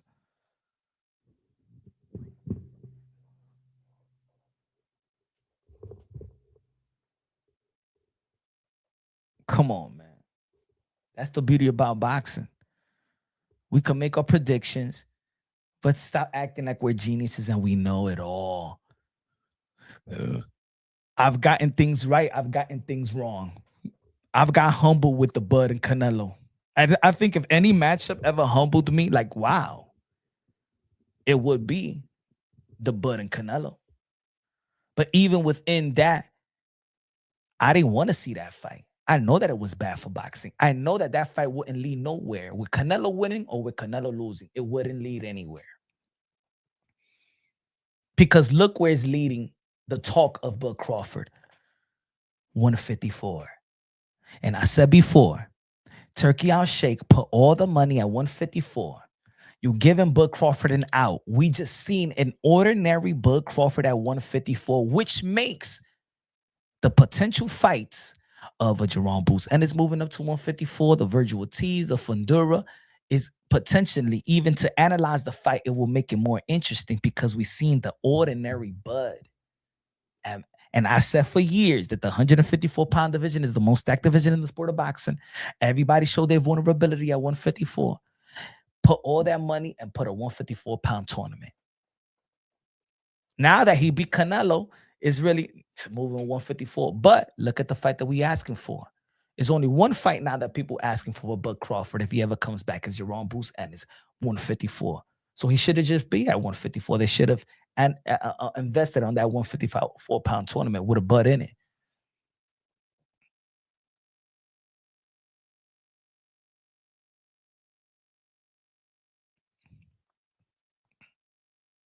But I'll say the same for people that feel like that should be a fight.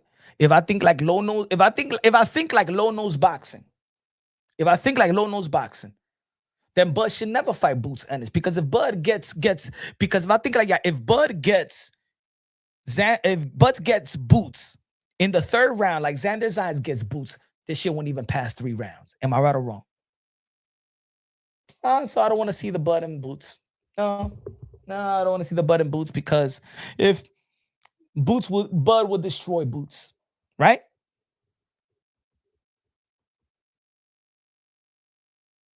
Bud would destroy Boots. I don't want to see Virgil. I don't want to see Virgil versus Boots. You know why? Because if Virgil lands that shot like Xander Zayas, Virgil Ortiz would eat up Boots alive. Because we all know that he a killer. It won't last no 3 rounds. No. I don't want to see the fight. Because we all know that Boots is not defensively sound, and we know that he's gonna get hit. And Virgil Ortiz hit him, he's gonna go out. Yeah, because we know he's a finisher, right? I don't want to see the fight. Virgil will destroy Boots.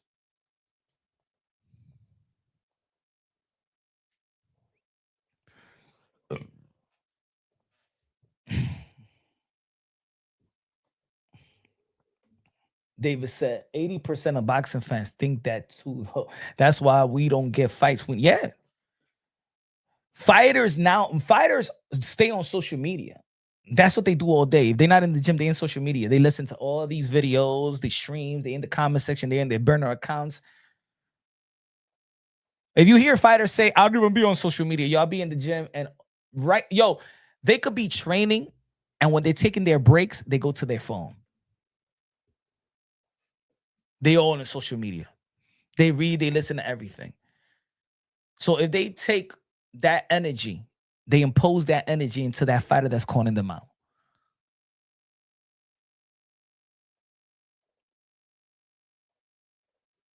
It affects fighters because this is their era of social media. This is their life. Just as much as our lives, but this is really their life. They're born and raised into the social media. Born and raised to it. We got adapted to it. I wasn't born. And even in my teenage was raised with social media.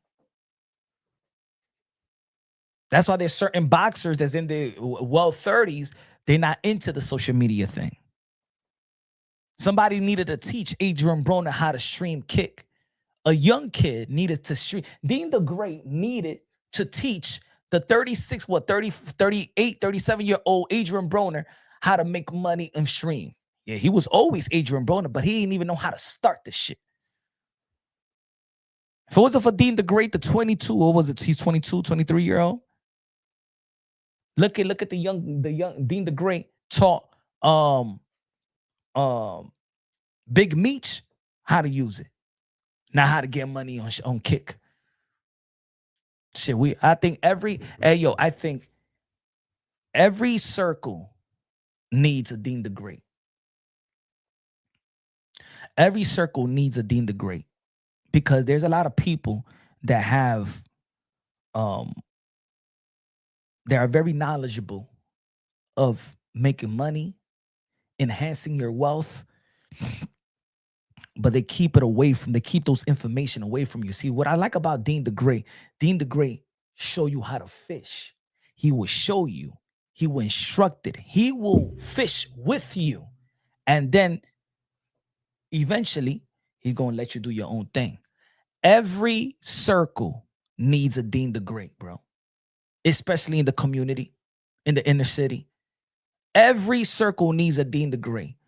If there is anything that I've been very surprised in this, in the stream world, Dean the Great, in my opinion, is the best guy. Because we've seen it in real time. This guy could take a dude in his house, not making no money, no nothing. Show him, because Dean the Great didn't have to do what he did with Adrian Broner. He could have done that with anybody. He'd be around with all these boxers. He could do it with Ryan. He could do it with Teo. He used to chill with Teo. He could do it with a lot of people. He didn't have to teach Big Meech.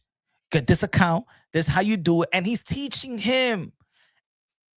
And everybody could learn from that. Everybody, Dean the Great, shout out to Dean the Great. Everybody should learn from Dean the Great. Everybody should have a Dean the Great in your circle. A guy like Dean the Great is what elevates a culture, to be honest. What elevates a community. In a nutshell, there's a lot of people that know shit and withhold information. I think those are the weakest people on earth. Those people that withhold important information are the devils, to be honest. I'm gonna say it again. Those people that withhold information so you could better your life, enhance your wealth, enhance your legacy. These guys ain't paying these guys to get. You know that there's people, hey yo, subscribe to this and join this program and pay this much. For example, look at what's this guy, the other streamer that got the university stuff. Even Andrew Tate, he got the university stuff that you got to sign up and pay. No, just teach me how to do it. Teach me. Give the information. At the end of the day, you could give everybody the information, but if they don't got your hustle and your hustling way, your go-getting way, your consistency. It's like some people be like, hey, yo, Punch, how do you Punch? How you? I'm trying to make my own channel. How can you, how can I start and blah blah blah? The first thing I do is just be consistent. Find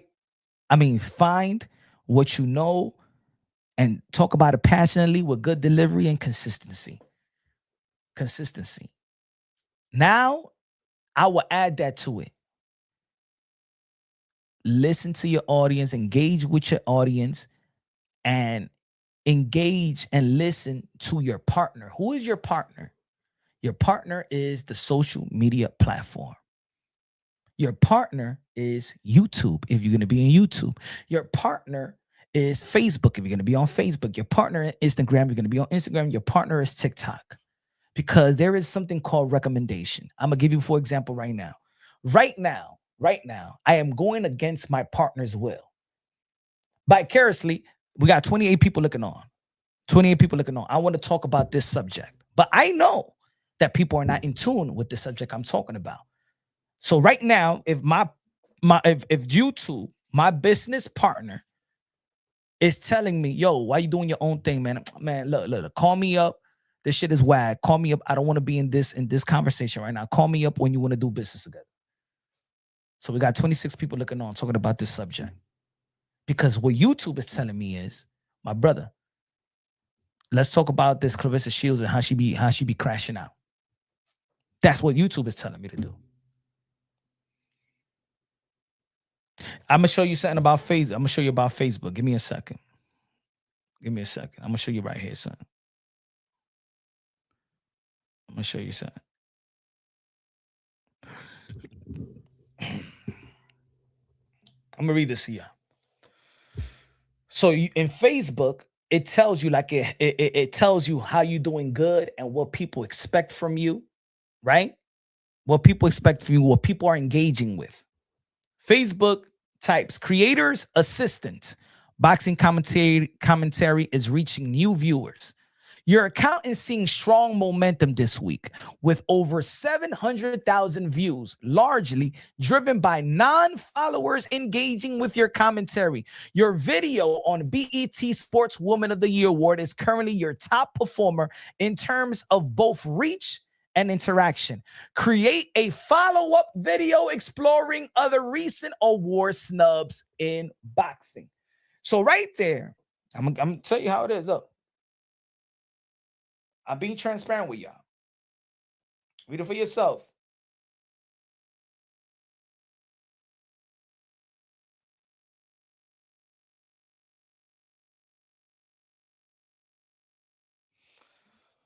So basically, telling me, hey, keep on making those type of videos. Those what people are engaging on. Those are what we're going to recommend because they're engaging. They going by retention now. So if the retention passes 30 seconds or a minute, then they go into more group and more community or recommended to more viewers. So Facebook, YouTube is the same way.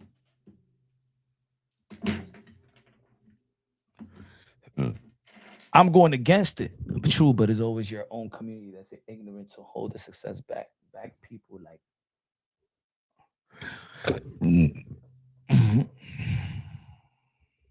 I would want to see it, but my money would be boot stoppage. Oh, I mean, that's good looking out. Dímelo, man, on fire.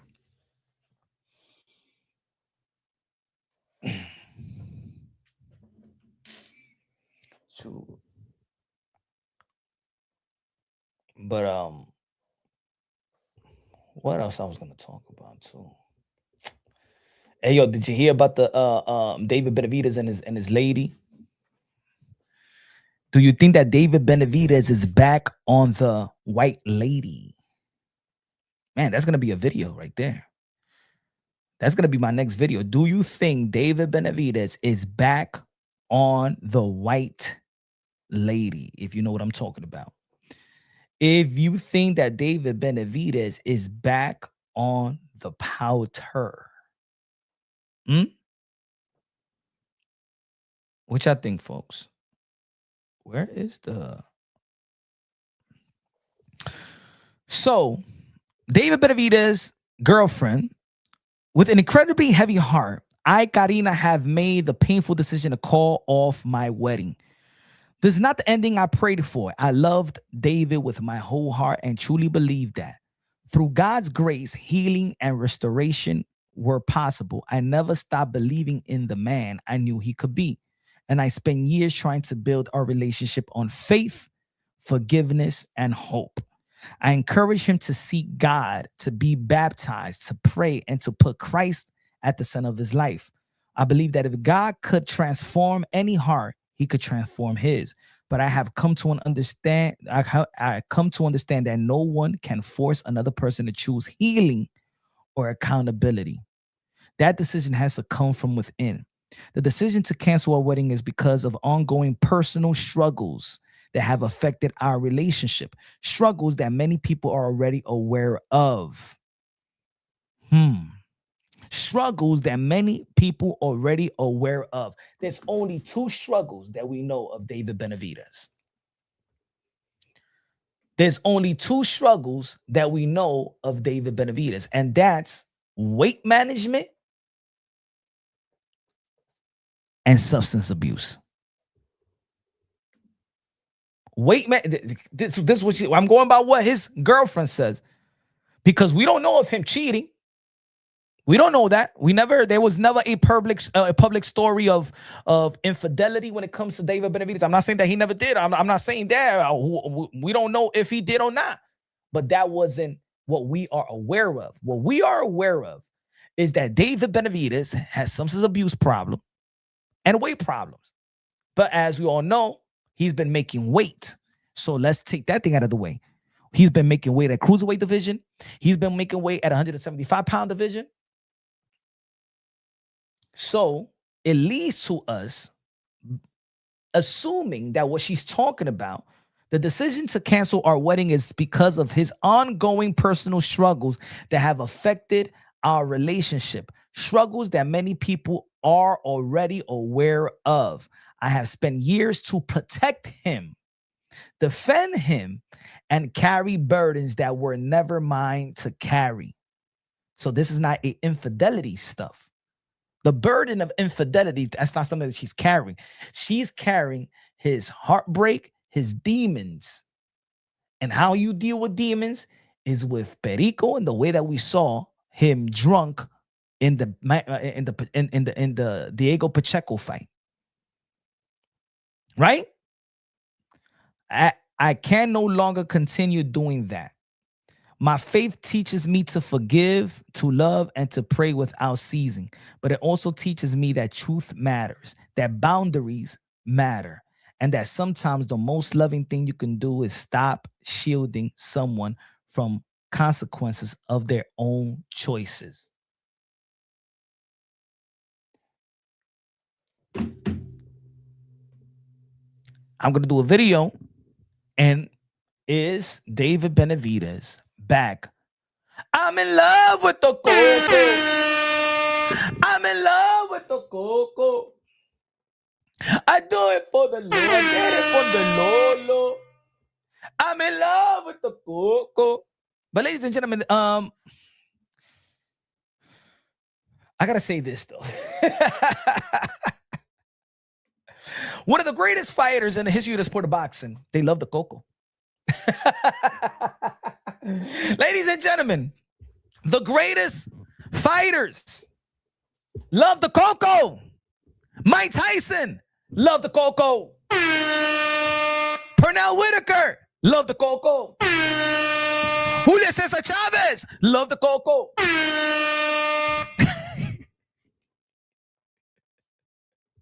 Sugar Ray Leonard, love the cocoa. Oscar de la Hoya, love the cocoa. And David Benavidez, love the cocoa. In the sport of boxing, Kell Brook, love the cocoa. Not one of the greatest, but he was a champion. I don't know, but it's saying about the cocoa that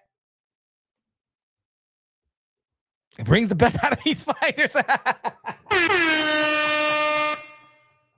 I'm not. Hey, yo, let's really be honest. In the sport of boxing, everything goes. In the sport of boxing, everything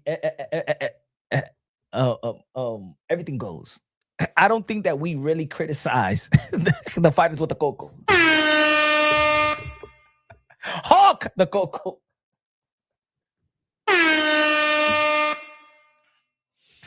Who else? Who else? Who else? Who else with the cocoa? I know there was more. Is it Oliver McCall cocoa? But he was one of the greatest. He was one of the greatest. Who else with the cocoa? Ricky Hatton. Cocoa. God rest his soul. Ryan Garcia.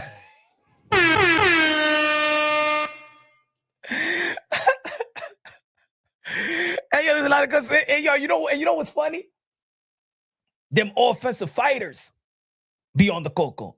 The offensive fighters on the cocoa. McGregor on the cocoa. Who else? Who else on the cocoa? So David Benavidez, I believe, is back on the cocoa.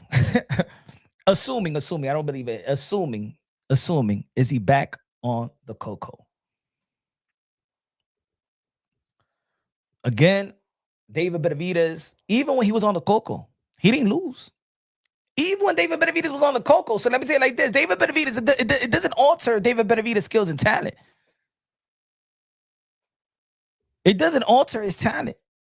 Who else is on the cocoa? Who else? All these great fighters, bro. All these great fighters was on the cocoa.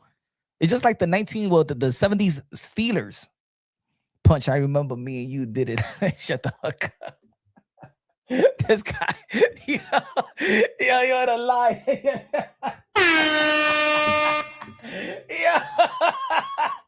Yo, this guy gonna start the stupid room. Mira este tigre. I should block you for that, bro.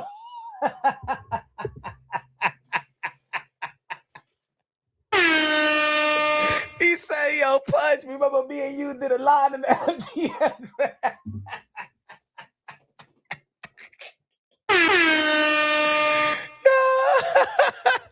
Yo, mira este tigre loco. You wish, motherfucker. It's just like Monster and Red Bull. Just make powerful. Wasn't even in the MGM. Punch. Never on the cocoa. People think I be on the cocoa because I be hyped. Pernell Whitaker on the. I did say Pernell Whitaker. Pernell Whitaker on the cocoa. And you know what's funny when these fighters be saying, "Oh no, I got into the cocoa after." Yeah, right, man. You was in the cocoa in between the fights, in between your contract, in between your contracted fights. Who else was on the cocoa? They a lot of great fighters was on the cocoa. What great fighter didn't have VCOs? Either they alcoholics or they was on a cocoa. As a matter of fact, when they was on a cocoa, it's better than even drinking for them because look, if you were a drinker, you turn like Adrian Broner. But you on the cocoa, you could still function. You could still be Oscar de la Hoya. You could still be Julio Cesar Chavez. You could still be Mike Tyson. Tyson Fury on the cocoa. Tyson Fury on the cocoa. All the great fighters on the cocoa, bro. All the great fighters is on the cocoa. So I don't know if it's a bad thing. I mean, you pop dirty. Chavez Sr. used to be on the cocoa too.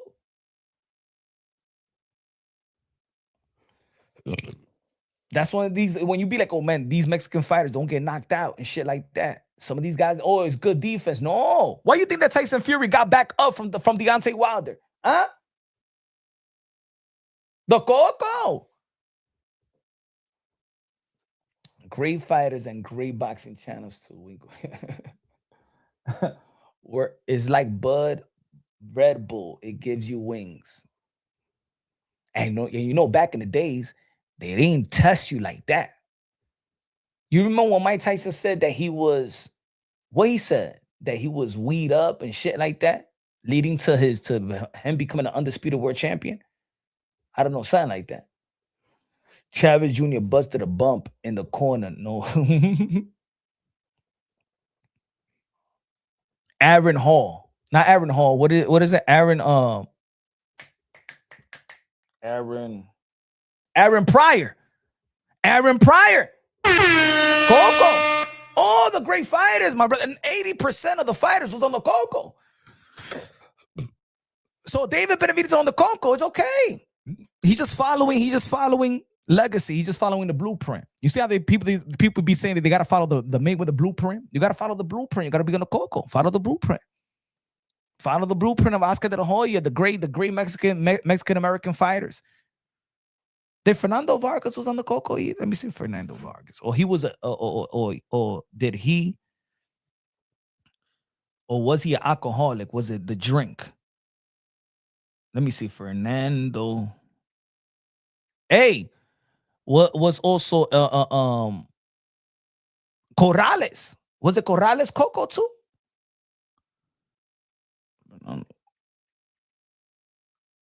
Vargas drug charges. Let me see. Not have a part of none of the past in the form served a drug suspension and paid fine. No, that's performance enhancing drug. No, he never had a. But Leon Spinks didn't Duran. Duran had an alcohol problem, but I think Duran did drug. Let me see. I think Roberto Duran did the Coco. Hold on. Roberto Duran, cocaine abuse. Roberto.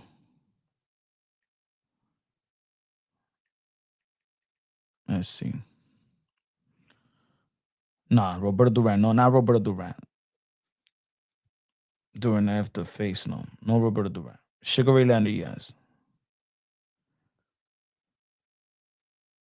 He said Duran was well known for the dark side and hard partying lifestyle, once spending 100,000 purse in just 3 days and drinking, frequently with fans and friends. Yeah, he was more of a drinker. Duran was a drinker, and that's what it was. Duran has primarily faced physical alignment related to aging and severe accident rather than drug addiction. Yeah, more of he was a drinker. Me and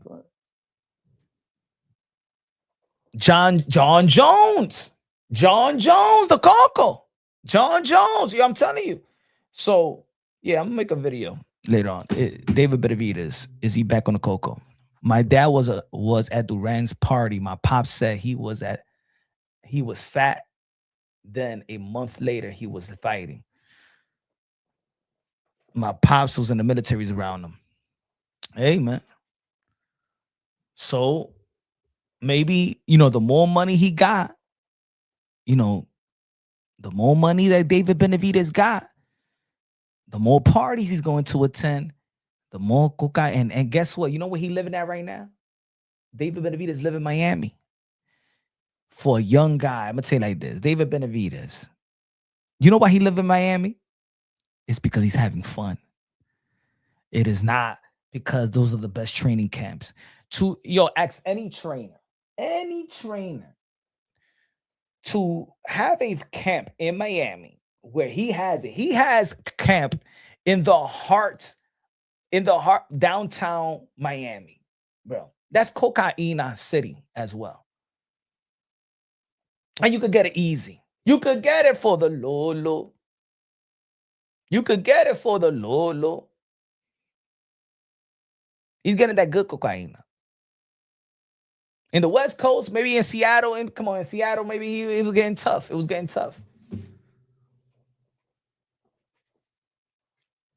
And you in the sun, you having fun. That's what it is. But anyway, ladies and gentlemen, tomorrow we back at it. We back at it. I'm gonna drop a video. We're gonna be talking about more about the cocainas. We're gonna be talking more about the cocaina. Is David Benavidez back on the coco? And if he is,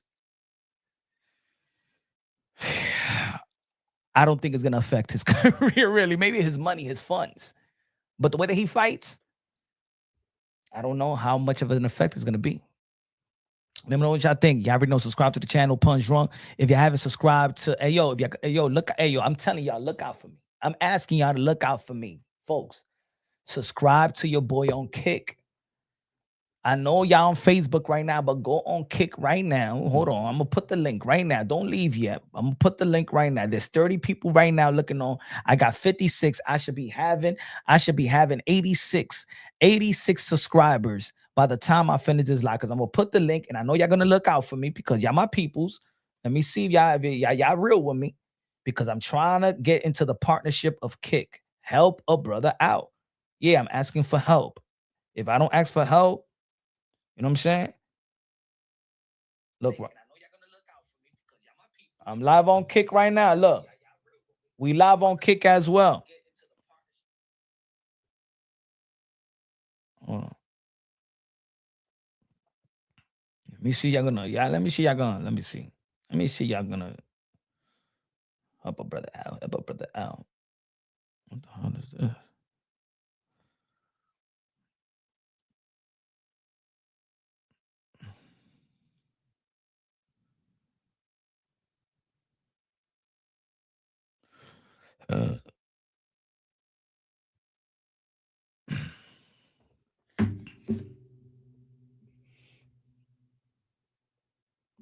Yo, we need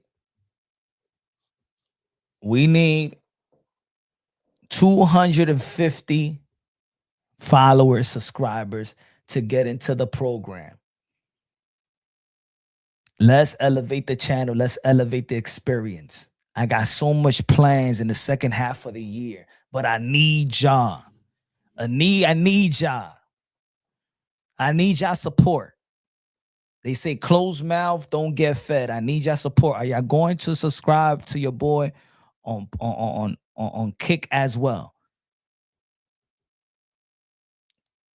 We're gonna go to the casinos, the parties, and all that. I want to go to the fights. I want to go to the fights, but I'm literally gonna do the Kick. Like the vlogging is gonna be in the Kick.